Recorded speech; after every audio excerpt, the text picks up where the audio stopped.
U.S. President Donald Trump demanded that Iran open the Strait of Hormuz by Tuesday, April 7th. Otherwise, he threatened to strike the energy and transport infrastructure.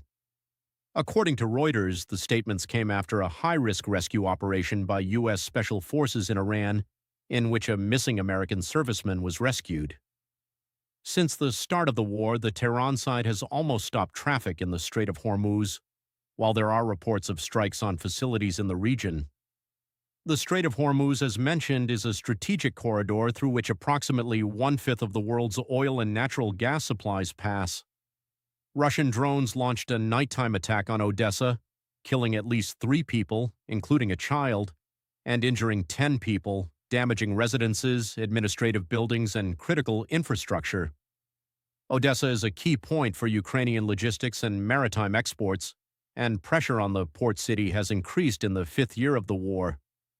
Also, a Ukrainian strike damaged the Belorichinskaya coal power plant in the Russian-controlled Luhansk region, trapping 41 miners underground. Officials appointed by Russia said that rescue operations were underway, that the miners had been contacted, and that there was a supply of drinking water.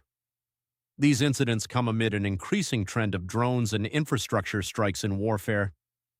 Donald Trump is expected to visit China in May and meet with Xi Jinping. This will be his first visit to Beijing in 8 years. In turn, the trade conflict continues in the background of competition, which is managed through tariff wars, negotiations, and temporary agreements. Several rounds of meetings were evaluated as constructive. In March 2066, the U.S. side initiated new investigations with 301 unfair trade theses. China has also come out with retaliatory measures.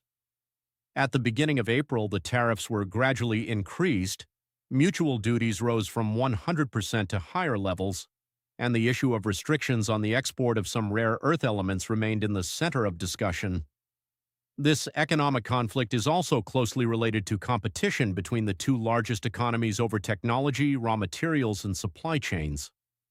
A briefing by South Korea's National Intelligence Service says that North Korea is working on an intercontinental ballistic missile design using carbon fiber materials.